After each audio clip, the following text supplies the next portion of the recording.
Jim, thank you so much for joining us today. Oh, it's a pleasure being back. I think it's been a little bit of a while. Yeah, it's been about a month, and I just wanted to first touch on the precious metal markets because since the beginning of the year, gold and silver have been rising. Gold is up about over $100 and silver's up over $2. Now, what is your perspective on the rise we've been seeing, and where do you see them heading?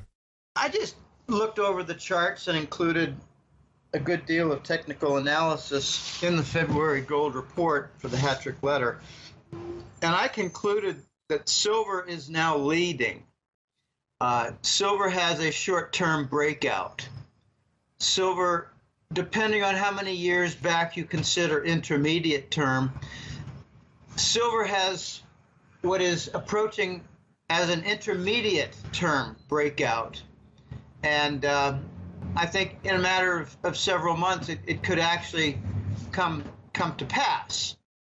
Whereas gold is not even in a short-term breakout and is not definitely in any kind of an intermediate breakout. It has enormous resistance up to 1350. Silver has resistance at 20, but it has a short-term breakout. Take a look at the short-term daily chart. You see a move above a downtrend line in silver, and not in gold. Now, bear in mind, I've always been kind of insulting of chart analysis that relies on the COMEX chart because it's so fraudulent. But, you know, given that it's fraudulent, we can still look at it. And I do look at it from time to time. Where's it heading? Well, I think the dollar's heading for the dustbin of history. It's the most toxic, fraudulent currency in over 2,000 years since the Roman Empire. Now, the Romans, at least, they called it sovereignty. The Romans at least left in 10% of the gold for their coins, as the emperor stole the other 90%. In the United States, Bush and Clinton, they stole 100% with Rubin's help of the gold. So, you know, we do better than the Roman Empire did in our fraud. We take it to a new level. We steal the entire thing and claim it's not stolen, don't do an audit, and dare anybody to speak otherwise. And any state that likes to challenge it, they're going to have a lot of difficulties, like Texas chemical plant fires, things like that. That's a whole new level of crime syndicate above the Roman Empire. Now, we joke about how Nero played the violin while Rome burned. Well, Obama played golf while Rome burned. Obama set the record for the most golf outings, the most fundraising meetings, and the most vacation days. Okay, where's gold and silver heading? Well, we require a few critical steps, but I think we're going to be seeing them, and I don't know how soon, but I think we're going to see a really powerful breakout in silver. Back in 2011, it shot up to 50 and then lost all of its steam. But I think we're going to see silver moving above 100, and we're going to see gold follow with a lot more difficulty and resistance because most of the attention is given to gold. Look, we have a good breakout. We could have a tripling of the silver price to 56 and gold struggle at 1350.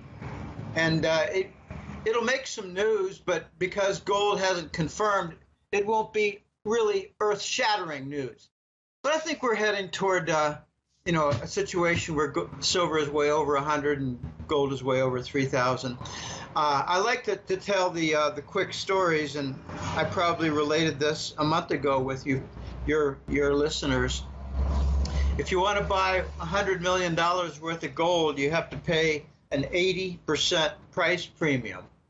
So the price for gold is at least $2,000 an ounce now, unless you're buying what they throw on the floor in the form of numerous coins as breadcrumbs for the masses at the discount price. Just because you can buy a few gold coins at 1,300, give or take, Doesn't mean that's the gold price. Try buying $100 million worth of gold bars, and then you find out the real gold price. 80% price premium. And this is not just from one or two examples. It's from a number of them, and the Voice has access to several of these stories. There's also a price premium for buying a small truckload of silver bars. It's 50, 70, 80%, 100% price premium.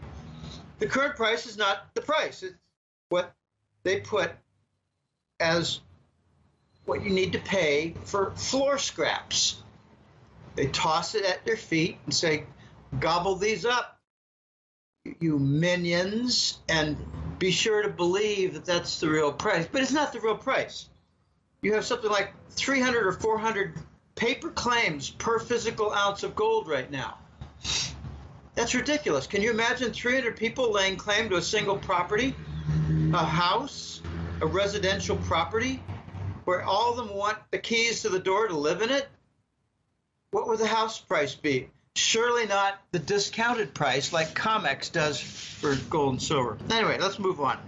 Now, last time we had you on, we talked about a Trump presidency because Trump had just been inaugurated as the 45th president of the United States. Now that it's been about a month since he's been in office, can you give us your take on his presidency so far? Well, it's very hard to say his presidency so far. He's had time to fight on some of his cabinet appointments. He's had time to declare certain commissions.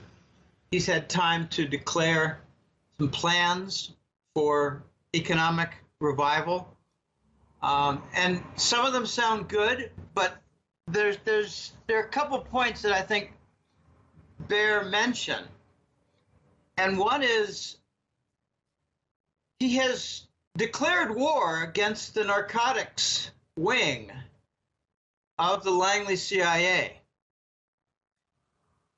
He wants to shut down the narco money trafficking. He wants to shut down the movement of money out of Afghanistan. It's really by means of what used to be the Import-Export Bank of Iraq. No, I think called the Export Bank of Iraq. He wants to stop the funding of certain wars and factions like ISIS from narcotics money that Wall Street benefits from and that Langley elements profit to the tune of $800 billion a year, namely the Bush crime family. When Papa Bush came out with his wife, both in wheelchairs, to start off the Super Bowl in Houston, Texas, where the Bush family residence is, I turned the channel because I didn't want to vomit on my television. So the man responsible for running the Kennedy assassination and the advancement of narcotics across the world, a man who's worth at least $3 and maybe $5 trillion, is being revered at the Super Bowl? Let me vomit, please. Very, very disturbing. But the point is, the America First movement, which was of the dismissed 500 generals and admirals by Clinton, Bush, II, and Obama, they organized.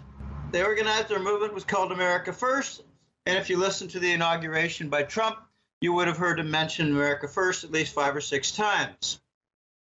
He wasn't saying put American first, put America and Americans first. He was saying we just had a coup d'etat and we're going to follow it through to push out the narco barons and the fascists who are in league together with several corporate sectors.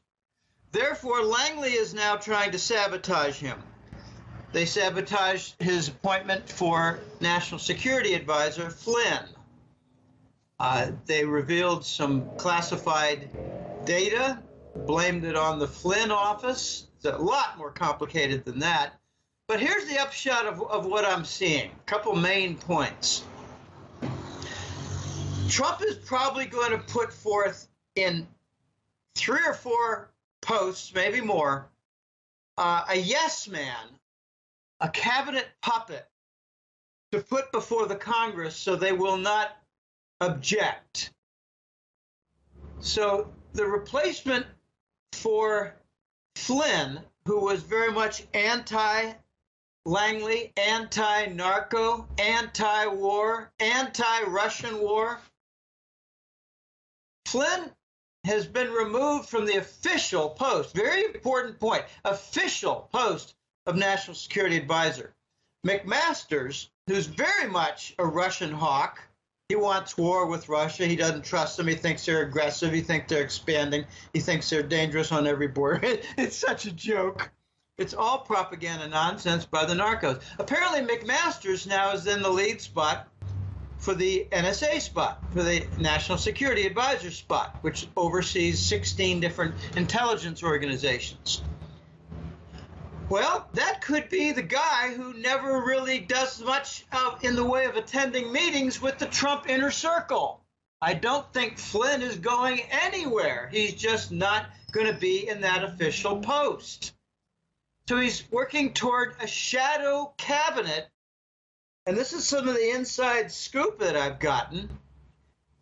The shadow cabinet will be where the real decisions are made, where the real implementation of plans will be carried out, where the real power will lie, and they will not go before the Congress. So I don't ever remember a president in the past having intelligence and security posts as part of a secret inner circle, unless you count the Trilateral Commission for Papa Bush, Baby Bush, and Clinton, the Trilateral Commission with, Brzezinski and the others like Soros and others that want to carry out the globalist fascist state. Whenever you hear globalist, think fascist state that cuts across national boundaries. Continental fascist state. The second important point regarding Trump is a little disappointing on my side, and I'll try to be brief because it's really complicated. It looks like Trump may not cut any military budget. I think it needs to be cut by $200 billion so we could do some infrastructure projects. How many bridges and highways could be fixed with $200 billion a year? Instead, it looks like he's trying to move the boogeyman role over to Iran. And there's some, National Security Advisor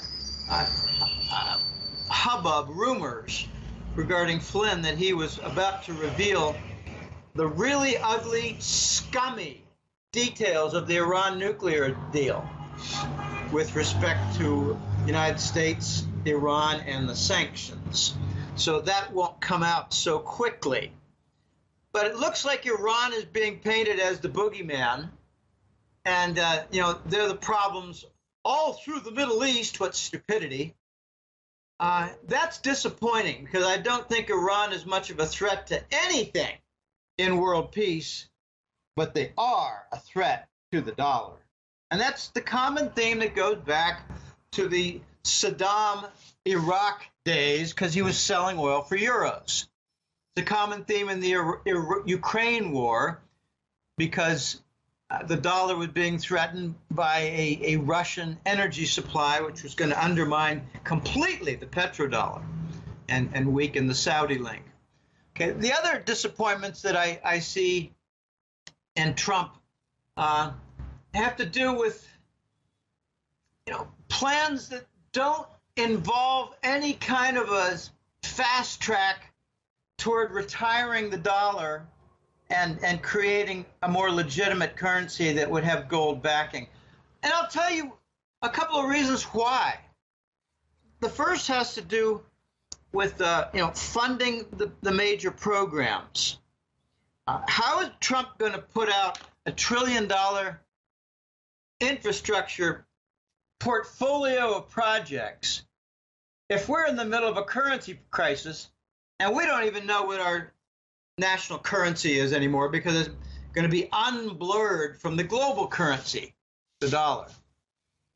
Well, he needs funding. So if he needs $1 trillion in funding, he's going to have to probably expand the U.S. government debt, and it has to be on the back of this continued crippled toxic dollar. Okay, so he needs to continue the dollar. And that's, I think, why Goldman Sachs boys are in there in the cabinet. Very disappointing.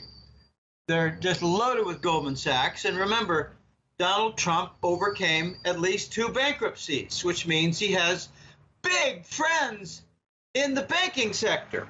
All right, the second reason why the dollar is not going to be on a fast track toward the funeral is that if we bring about a gold-backed new dollar, Elijah, the first year, if there's no reduction to the trade deficit, and even let's just assume that there's a minor reduction down to, say, 500 billion or the upper 400 billion area in dollars, annual trade deficit.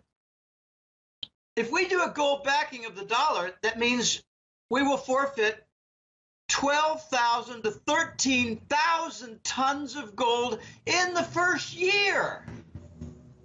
And with grand improvements, maybe only forfeit 9,000 tons in the second year and 7,000 tons in the third year. Like 30,000 tons forfeited in 3 years. That's a consequence of getting onto a gold-backed dollar. We need to fix U.S. industry and reindustrialize the nation before we even contemplate a gold-backed dollar.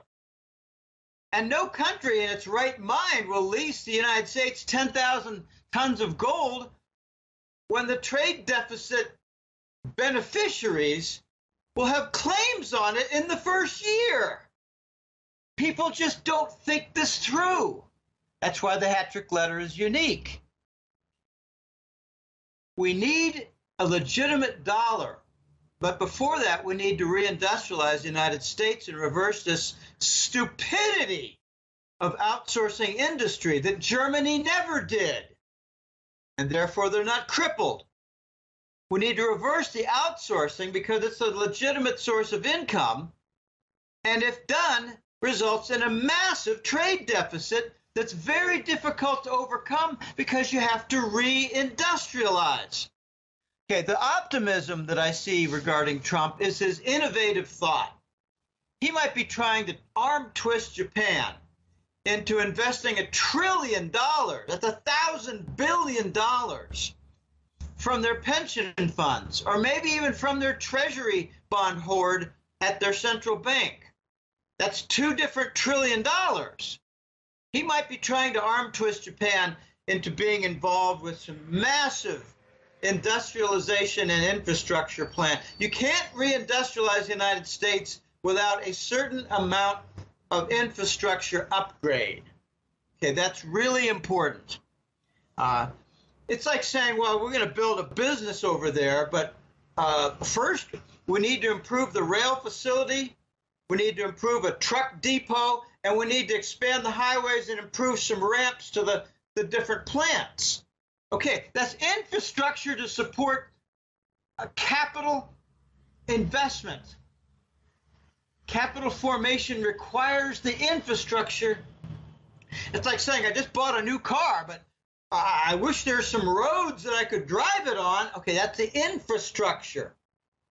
Walmart would say, we need to supply our various 2,000 stores in the United States, but we don't have any truck depots for distribution centers. That's your infrastructure. Okay. So there's some things to be optimistic about with Trump, but, you know, I just don't know how dirty some of his people are. I don't know how many skeletons does Trump have in the closet? If he has any, they're going to be used against him to forestall his plans. And I just don't know how much we can get done. I think in 2 years' time, remember back after the first 2 years of Obama, change you can believe in, everybody was laughing. We haven't had any change at all. I think with Trump, we're going to have some very minor change. It might be symbolic. there might be some legitimate changes, but I think we're going to be disappointed in the extraordinary slow pace of cleaning the swamp, because he's got a couple swamp members in his cabinet. Do you really think the Pentagon is going to just say, hey, whatever you say, we can live with a 30% budget cut? Yeah. We can reduce the wars? Yeah. That's not the way things work in the real world. I think the Pentagon is going to try to maybe stir things up with China, stir things up more with Iran, and try to upgrade the depleted U.S. military that's been overstretched for years with Iraq and Syria and Ukraine. We don't have really much presence with the U.S. military in Ukraine, but we do in Afghanistan. And from what I'm hearing, we're getting really hit hard in Afghanistan. And part of what we're doing there is guarding the poppy fields to make sure that all the costs for producing heroin are covered by the taxpayer. 1,300 tons of heroin a year coming out of Afghanistan through NATO Air Force bases. $800 billion a year in profit to the Bush crime family. Is anybody paying attention to this? Price of heroin on the U.S. streets is a third to 20% of what it used to be 10 years ago. In the year 2000, heroin had a certain presence on U.S. city streets. Now it has of 7%. Now it is 70%, and the price is way down. Heroin is now cheaper in some communities than marijuana. Is anybody paying attention to what Afghanistan and the war is all about? Capturing the heroin monopoly for the Bush family. Well, let me answer the question. Very few Americans are aware. Very few Americans are paying attention to the real things regarding the government, fascist state, narcotics, Wall Street dependence, military kickbacks, failed weapon systems that continue to get trillion-dollar funding. Very few Americans have any idea what the hell's going on. They're very distracted. They're very dumb. And the Hetrick letter, Elijah, is designed for the 10% who don't fit those ugly characteristics. Now, I'd like to move our focus to the gold trade note, because your recent article discussed this and how basically you see the gold trade note, basically everything lining up for it to be finally introduced. So can you discuss or give us an update on where the gold trade note stands right now, and how, as you describe it, when it gets introduced, that basically means the dollar has died? Well, the gold trade note, when it's introduced formally, will mean the dollar death knell is ringing so loud that all the financial analysts and the financial hedge funds and the financial firms will be paying very close attention to this. In other words, the funeral date will have been announced for the dollar. What is the gold trade note?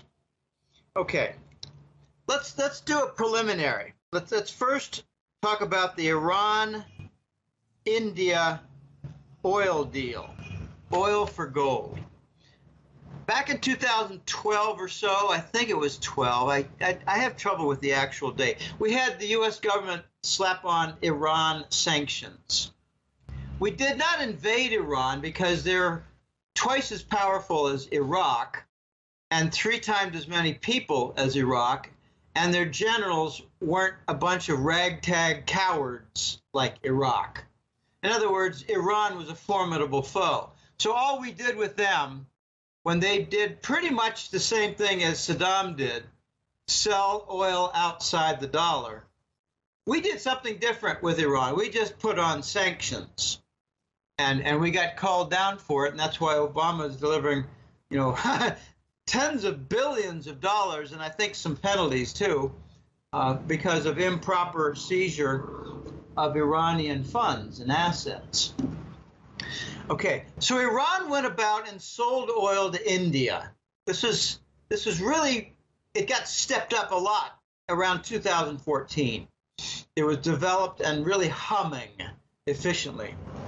Iran delivered oil to India. India used some of its big money to buy Turkish gold and deliver the Turkish gold to the biggest banks of Iran, which moved it quickly internal to the country, to their central bank. The Obama nitwits, being amateurs and total idiots about most everything they did, without any understanding of consequences, they set up the Iran sanctions to include just the Iran central bank, but not the major banks. So in very easy manner, the Iranians accepted gold from Turkey, paid for by India, at their major banks. Oh boy, the Iran for oil trade. All right, so that was the model. Now move to, say, late 2014, early 2015, where Russia sold or made contracts and began selling enormous tracts of oil to China and accepted RMB. Whenever I say RMB, just think Chinese currency, Chinese yuan. RMB is easier to say. I don't like using the word yuan because it's confusing with yen, it's confusing with won, which are the Japanese and the Korean currencies. Imagine the West having a dollar, a dueler, and a dollar. I mean, gosh, it'd be very confusing. So the Chinese RMB was used to pay Russia for a lot of oil deals and some LNG gas deals. But it got bigger than that because Russia and China sold a giant pipeline contract construction deal, which the Russians would do most of the work for and be paid in treasury bonds that China would hold, that China holds in its reserves. So the Russian energy sector, both for oil and gas, but also in pipeline construction and maybe even some LNG facilities on the Pacific coast near in the Sea of Kirkutsk, all paid in RMB and treasury bills and treasury bonds. Well, I guarantee you the Russians will take the treasury bonds and fortify their own currency. The Russians are not suffering anything like what the U.S. press describes. The U.S. press is not describing properly the pain in the United States from the damage of QE and the monetary policy of buying up treasury bonds with fake money. It's funny how the fake news doesn't talk about the fake money. Oh boy, I tell you, it's so sickening.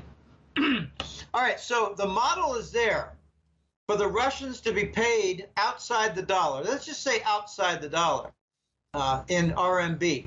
And they're taking the RMB currency in billions, going to Shanghai, using the billions in RMB to buy gold, using the formalized contract in the Shanghai Gold Exchange, and carting off the gold. Okay, there you have it. It's more streamlined than the Iranian purchase, than the purchase from Iran of oil paid with Turkish gold by India. This is much slicker. So when the new Shanghai oil contract comes into view in the next few months, which has already been heralded, it's already been announced, when that RMB oil contract comes in, all you need is linkage with the RMB gold contract, and you have the makings of a gold trade note for use in the oil sector, which is the primary commercial trade sector in the global economy. Now notice what the United States did with Saudi cooperation, or collusion might be a better word. We created the petrodollar standard, where the Saudis only accepted dollars for their oil and kept all of their surplus from the oil business in the form of treasuries. So the oil sales never got converted after payment into non-dollars, except for what they needed to run their economy. Okay, it meant that the Saudis accumulated $3 or $4 trillion in the 40-year period, and we falsified the tick reports to make it look like the Saudis and the OPEC nations only had $100 or $200 billion, when really part of the deal was that they had to supply the Department of Treasury with a $3 trillion core fund called the Exchange Stabilization Fund, which we will steal. But, it's not stolen if it was part of the agreement that the Saudis would build it and leave it and not ever touch it. No, we're just stealing what they could never have anyway. Boy, oh boy, oh boy. The U.S. dollar financial structures are so rotten, so ugly, so corrupted that they cannot last. All right, back to the Russians and the Chinese. They have the components. As soon as the RMB futures contract is up and running in Shanghai for oil, we have the components for the gold trade note to be used and devoted primarily for the energy sector. Okay, when we see the first gold trade note used, I guarantee you it will be to purchase oil. When that happens, the gold trade note can then later be expanded to cover, say, grain shipments for soybeans, corn, wheat. It could be expanded for other dry goods like lumber or cement. It could be used then later for container vessels from Asia, loaded, a big vessel loaded with several hundred, if not over 1,000 containers that end up on the back of a truck moving to Walmart and, other places like Staples and Target, all those places that are now selling Asian-made goods. Hey, let me just be very clear. No nation ever can thrive by selling on a mass basis foreign-made goods. No nation can ever thrive by being focused on consumption and not investment. And the United States fails on both sides. And give a lot of credit to the Rockefeller Foundation, which advised on both fronts toward the destruction of the country, which was their plan. They have many different pieces toward that plan. Destruction of the U.S. economy, because it is the biggest threat to the globalist fascist state. And I gotta say, they did a great job in crippling and wrecking the United States economically and financially. Excellent job, Rockefellers.